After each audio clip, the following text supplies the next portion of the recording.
Rahasia Israel sering menang perang. Israel mulai melancarkan serangan udara ke perbatasan Lebanon hingga menewaskan 4 anggota Hizbullah pada Senin 9 Oktober waktu setempat. Serangan ini terjadi ketika Israel dan kelompok Hamas Palestina kembali terlibat peperangan di jalur Gaza sejak akhir pekan. Perang terbuka yang terjadi antara Israel dengan kelompok Hamas di Palestina kembali membuka tabir kekuatan militer Israel. Meski telah digempur dengan serangan besar oleh Hamas pada pekan pertama Oktober 2023 demi merebut kembali tanah warga Palestina dari okupansi Zionis, negara itu kini memporak-porandakan Gaza dengan peralatan militernya. Pada serangan besar akhir pekan lalu, tercatat sekitar 5.000 roket diluncurkan Hamas dan masuk ke wilayah Israel hingga menimbulkan korban jiwa. Namun, Israel membalas serangan yang berbuntut pendeklarasian perang. Alhasil, aksi tembak-menembak pun terjadi hingga sekarang hingga memakan banyak korban sipil. Sejarah sebetulnya telah mencatat bahwa Israel sebagai sebuah negara yang diproklamirkan pada 1948 di tanah Palestina itu sering menang perang. Saat dikeroyok negara Arab sesaat setelah merdeka pun, Israel tetap menang. Tak heran, Israel kerap disebut negara dengan kekuatan militer yang tak bisa dipandang sebelah mata di dunia hingga menjadi negara berpendapatan tinggi berdasarkan catatan World Bank. Kekuatan militernya pun menjadi komoditas penjualan yang ditawarkan ke negara lain. Lantas, bagaimana hal ini bisa terjadi? Awal mula kekuatan militer Israel. Sejak David Ben-Gurion memproklamirkan pendirian negara Yahudi pertama di dunia, negara-negara Arab langsung bereaksi keras. Mereka tidak bisa menerima kehadiran Israel di Timur Tengah yang menindas warga Palestina. Alhasil, perang pun selalu terjadi di masa-masa berikutnya. Posisi ini membuat Israel berada di situasi sulit. Memang, Israel sejak awal didukung penuh oleh Amerika Serikat dan negara Barat lain. Namun, Tel Aviv juga menyadari bahwa dukungan tersebut tak selamanya abadi. Atas dasar ini, menurut Yaakov Katz dalam The Weapons Wizard, How Israel Became a High-Tech Military Superpower, 2017, Israel mulai melakukan kemandirian di sektor militer. Bagi Tel Aviv, berada di lautan amarah membuat sektor pertahanan negara harus sangat baik. Jika sewaktu-waktu diserang, maka negara tidak akan runtuh begitu saja dan bisa melakukan serangan balik ke musuh. Maka, perintah pertama David Ben-Gurion bukanlah fokus membangun ekonomi, melainkan membangun Israel Defense Forces IDF.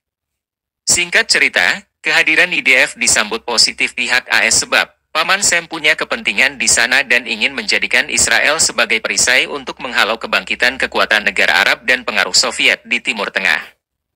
Atas dasar inilah, bantuan dari askeri IDF mengalir deras. Dalam dokumen As Foreign Aid to Israel, 2022, tercatat Israel adalah penerima bantuan terbesar dari Amerika Serikat sejak Perang Dunia Kedua. Al Jazeera menulis dari 1946 sampai 2023, Amerika Serikat sudah mengirimkan bantuan militer senilai 124 miliar US dollar atau 1.946 triliun rupiah. Tentu ini belum memperhitungkan transfer pengetahuan teknologi yang tak bisa dihitung secara ekonomis. Berkat besarnya bantuan tersebut, tak heran IDF bertransformasi menjadi militer modern terbesar di dunia. Pada titik inilah, IDF mulai menjual diri. Bisnis senjata. Sadar bahwa negaranya minim sumber daya alam dan komoditas lain, pemerintah mulai melakukan penjualan senjata produksi dalam negeri ke dunia internasional.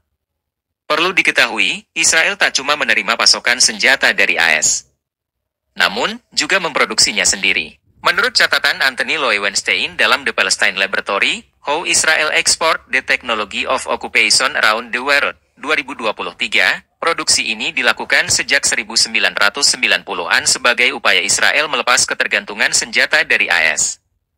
Sejak itulah riset besar-besaran pun dilakukan Israel untuk produksi senjata. Diketahui, masih mengutip paparan Yaakov Katz, Israel rela menghabiskan sekitar 4,5% GDP negara untuk penelitian dan pengembangan. Dari jumlah itu, sekitar 30% anggaran penelitian disalurkan untuk mengembangkan industri pertahanan. Beranjak dari sini, lahirlah 4 perusahaan senjata ternama dunia, yakni Elbit, Rafael, IMI atau Israel Military Industries, dan IAI atau Israel Aircraft Industries. Semua produksi perusahaan, dari mulai drone, tank, rudal dan sebagainya, sukses menarik perhatian dunia. Sebagai contoh, Tel Aviv berhasil menciptakan tank Merkava, salah satu proyek militer paling rahasia Israel.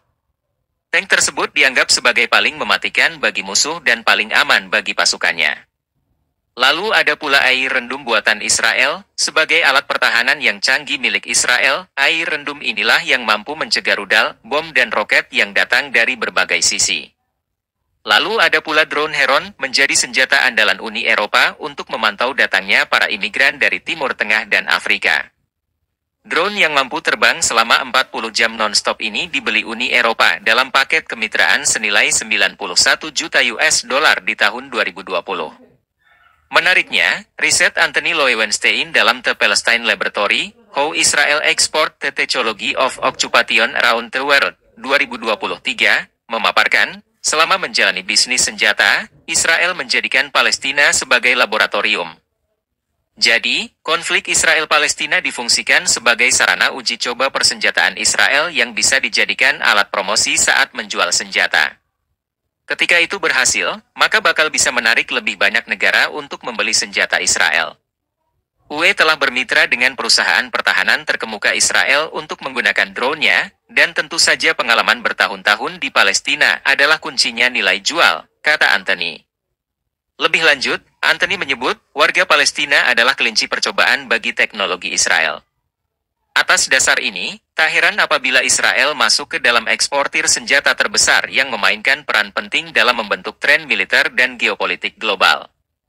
Mengacu pada database transfer senjata SIPRI di Maret 2023 menunjukkan Israel adalah eksportir senjata terbesar ke-10 dunia, menyumbang 1,4% dari penjualan senjata global selama periode 2018 hingga 2022.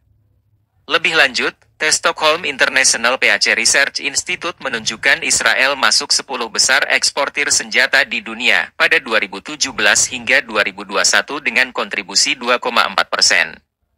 Sementara merujuk pada Reuters dan Times of Israel, ekspor persenjataan Israel menembus 12,5 miliar US dollar pada 2022 atau sekitar 196,63 triliun rupiah.